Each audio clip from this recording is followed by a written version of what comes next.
Assalamualaikum warahmatullahi wabarakatuh. Saya Nekti Dayani, NIM 2014030048,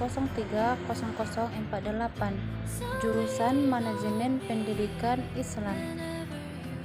Nah, pada kali ini saya akan membahas tentang pengenalan dan penggunaan atau operasi alat laboratorium pendidikan pada mata kuliah Manajemen Laboratorium Pendidikan.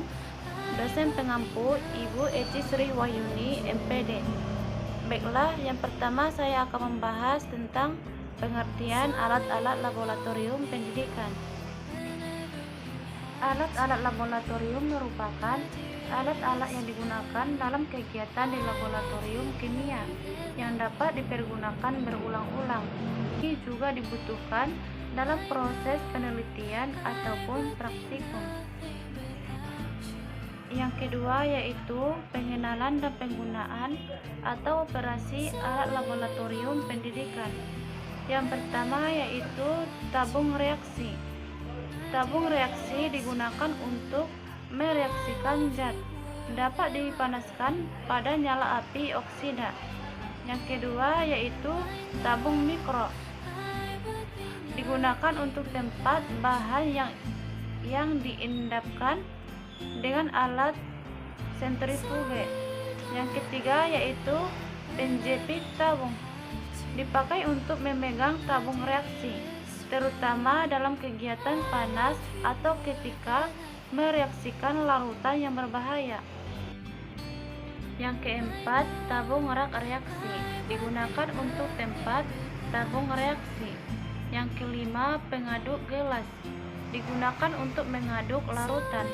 Pengaduk gelas juga digunakan untuk membentuk ketika menuangkan cairan dalam proses penyaringan. Yang keenam, corong.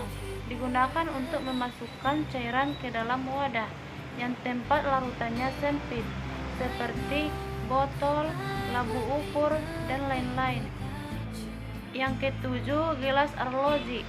Terbuat dari gelas, digunakan sebagai wadah saat menimbang zat terbentuk kristal dan tidak higrosif, sebagai penutup dan menimbang bahan kimia yang berwujud padat atau kristal. Yang kedelapan, gelas ukur. Digunakan untuk mengukur volume cairan atau larutan.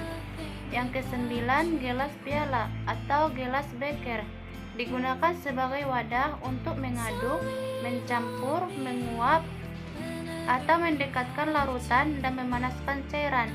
Yang ke-10, labu Erlenmeyer. Digunakan dalam analisis volumetri, misalnya pada titrasi. Gelas ini juga biasanya digunakan untuk memanaskan larutan. Yang ke-11, labu ukur atau labu takar. Digunakan untuk mengencerkan larutan. Selanjutnya yang ke-12, pipet volume gondok. Ini digunakan untuk mengambil dan memindahkan larutan dalam volume tertentu dan memiliki tingkat ketelitian yang tinggi. Yang ke-13, pipet ukur. Nah, pipet ukur ini digunakan untuk mengukur cairan atau larutan. Yang ke-14, pipet tetes atau disebut dengan pipet pastur, untuk memindahkan atau menambah cairan sedikit demi sedikit tanpa memprihatinkan ketelitiannya. Yang ke-15 yaitu mikropipet. Ini digunakan untuk mengambil atau memindahkan cairan secara akurat dalam skala mikro. Yang ke-16, buret. Ini dipergunakan saat proses titrasi dan tujuannya untuk mengukur volume titiran yang digunakan. Yang ke-17 yaitu bola hisap. Ini membantu menarik larutan yang masuk ke dalam pipet. Yang ke-18, botol semprot. Dipergunakan sebagai pelarut zat.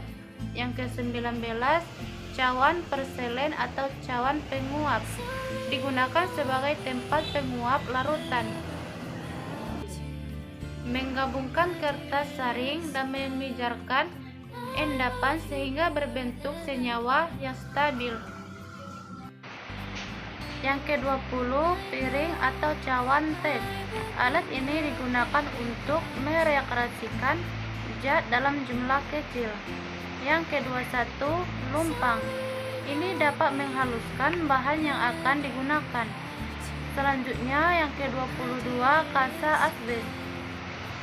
Digunakan sebagai alas pada pemanasan alat kaca yang berisi cairan atau larutan dengan maksud agar panasnya merata. Yang ke-23, segitiga porselen.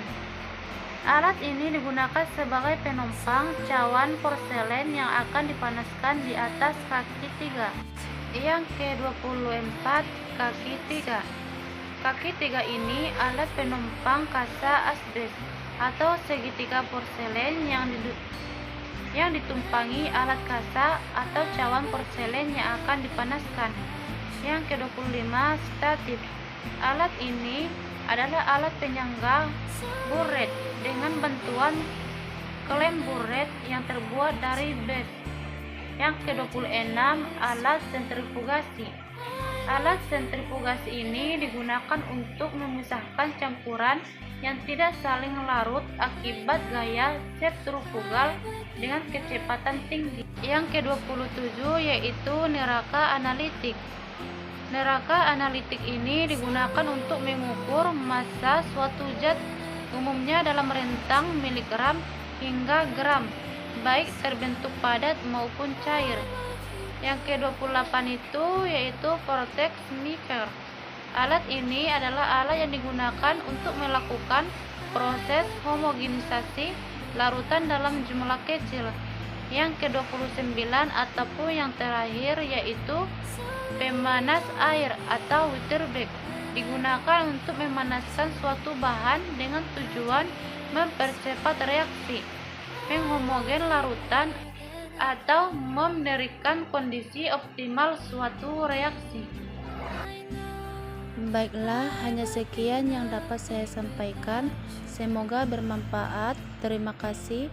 Wassalamualaikum warahmatullahi wabarakatuh.